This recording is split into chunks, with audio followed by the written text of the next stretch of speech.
संवैधानिक अदालतों में जजों की नियुक्ति के लिए कॉलेजियम सिस्टम पर बहस चल रही है। इसे लेकर न्यायपालिका और कार्यपालिका के बीच टकराव बढ़ा है। कानून मंत्री किरेन रिजिजू ने कहा कि संविधान के लिए यह सिस्टम एलियन है, ऐसे में कॉलेजियम सिस्टम के बारे में कुछ जरूरी बातें जान लेनी चाहिए। नमस्कार, मैं रौनक और आज हम गहराई से समझेंगे इस प्रणाली के बारे में।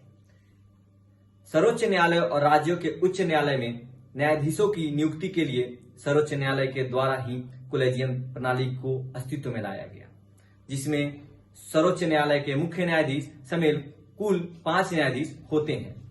मुख्य न्यायाधीश इसका नेतृत्व करते हैं। कॉलेजियम प्रणाली ही सर्वोच्च न्यायालय और उच्च न्यायालय में न्यायाधीशों की नियुक्ति और उनके तबादले को लेकर निर्णय लेता है। इसमें संसद के अधिनियम या संविधान का प्रावधान नहीं है। गौरतलब है कि सरकार की कोई भागीदारी इसमें नहीं होती है। कॉलेजियम प्रणाली के सदस्य न्यायाधीश ही नामों की सिफारिश करके राष्ट्रपति के पास भेजते हैं। साल 1990 में सर्वोच्च न्यायालय के 2 फैसले के बाद यह व्यवस्था बनाई गई थी।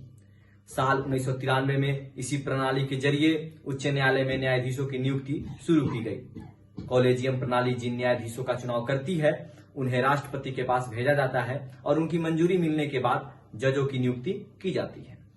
आइए जानते हैं कि कॉलेजियम प्रणाली का विकास किस तरीके से हुआ।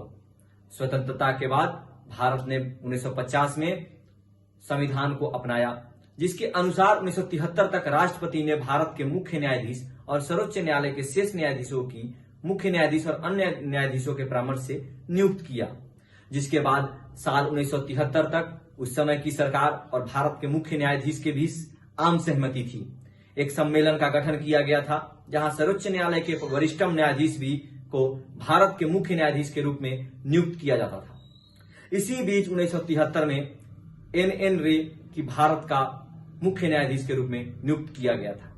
इसने पूर्व में गठित सम्मेलन का उल्लंघन किया क्योंकि न्यायमूर्ति AS रे ने अपने से वरिष्ठ 3 न्यायाधीशों को बर्खास्त कर दिया। 1977 में एक बार फिर इसी तरह से मुख्य न्यायाधीश को नियुक्त किया गया, जिसने अपने वरिष्ठों को पछाड़ दिया, जिसका परिणाम यह हुआ कार्यपालिका और न्यायपालिका के बीच संघर्ष होने लगा और आमने सामने आ गए। आइए जानते हैं उसके आगे की बात कि प्रथम न्यायाधीश मामला 1982 के बारे में, जो कि कह सकते हैं क्या कि कॉलेजियम प्रणाली की पहली केस थी। साल 1982 में भारत सरकार के सर्वोच्च न्यायालय में एक याचिका दायर की गई थी। इस मामले को SP गुप्ता केस या फर्स्ट जजेज केस के नाम से भी जाना जाता है। सर्वोच्च न्यायालय ने इस मामले में कार्यवाही के दौरान 2 प्रमुख बिंदुओं पर चर्चा की। जब सर्वोच्च न्यायालय से पूछा गया कि क्या संवैधानिक अनुच्छेद 124 में परामर्श शब्द का अर्थ सहमति है, यह कहते हुए सर्वोच्च न्यायालय ने खारिज कर दिया कि परामर्श का मतलब सहमति नहीं है। सर्वोच्च न्यायालय के परामर्श के आधार पर राष्ट्रपति निर्णय लेने के लिए बाध्य नहीं था। एक और महत्वपूर्ण बिंदु जिसमें सर्वोच्च न्यायालय ने फैसला किया कि एक उच्च न्यायालय के न्यायाधीश को उसकी इच्छा के विरुद्ध भी अन्य राज्य के उच्च न्यायालय में स्थानांतरित किया जा सकता है। इसकी अगली कड़ी दूसरा न्यायाधीश मामला 1993। साल 1993 में supreme court advocates on record association द्वारा एक और याचिका दायर की जाती है। इस मामले में सर्वोच्च न्यायालय ने अपने पहले के फैसले को खारिज कर दिया और परामर्श के अर्थ को सहमति में बदल दिया। इस प्रकार भारत के राष्ट्रपति को भारत के मुख्य न्यायाधीश के परामर्श में बाध्य होना पड़ा। इसके परिणाम स्वरूप कॉलेजियम प्रणाली का जन्म हुआ और यहीं से कॉलेजियम प्रणाली के तहत जजों की नियुक्ति शुरू हुई।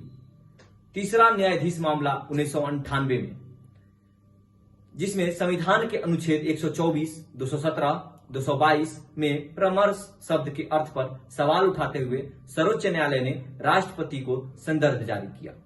परामर्श प्रक्रिया के बाद भाग में रूप में केवल मुख्य न्यायाधीश ही नहीं होंगे, उसमें सर्वोच्च न्यायालय के 4 वरिष्ठ न्यायाधीशों का एक कॉलेजियम शामिल होगा। अगर 2 न्यायाधीश भी किसी राय के खिलाफ हों तो भी मुख्य न्यायाधीश सरकार से इसकी सिफारिश नहीं करेगा। फैसले में सर्वोच्च न्यायालय और उच्च न्यायालय के न्यायाधीशों की नियुक्ति के लिए सख्त दिशा निर्देश दिए गए, जिसमें वर्तमान में कॉलेजियम प्रणाली के रूप में जानते हैं। आइए जानते हैं कि तब कॉलेजियम प्रणाली की आवश्यकता क्या थी। नियुक्ति प्रक्रिया को बेहतर बनाने के लिए यह प्रणाली शुरू की गई थी।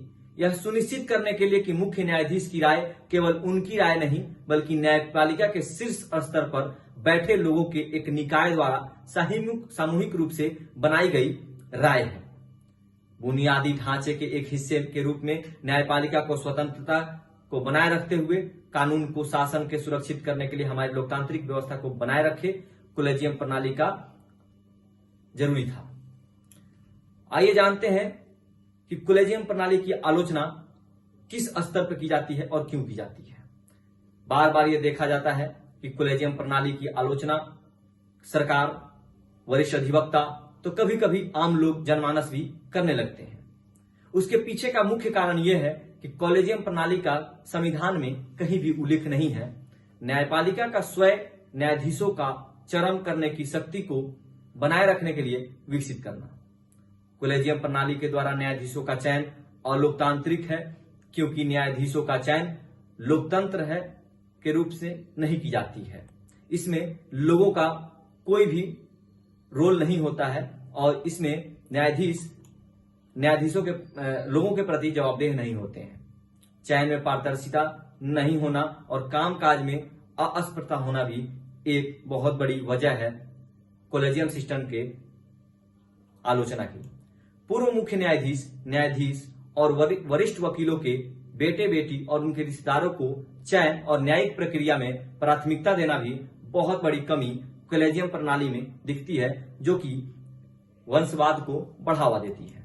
सरकार और न्यायपालिका में तब कॉलेजियम प्रणाली को लेकर के विवाद और तब बढ़ गया जब राष्ट्रीय न्यायिक नियुक्ति आयोग NJAC भारतीय सरकार के द्वारा लाया गया और सर्वोच्च न्यायालय ने उसकी असंवैधानिक बताते हुए खारिज कर दिया।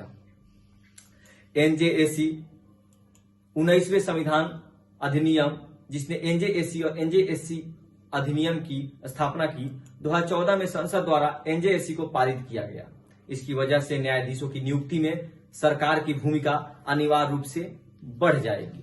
NJAC में पदेन अध्यक्ष के रूप में भारत के मुख्य न्यायाधीश, पदन सदस्य के रूप में सर्वोच्च न्यायालय के 2 वरिष्ठतम न्यायाधीश, केंद्रीय कानून और न्याय मंत्री, नागरिक समाज के 2 प्रतिष्ठित व्यक्ति शामिल होंगे, जिनको मुख्य न्यायाधीश, प्रधानमंत्री और लोकसभा में विपक्ष के नेता वाली एक समिति नामित करेगी और दूसरे को OBC, SC, ST और अल्पसंख्यक समुदाय या महिलाओं से नामित किया जाएगा।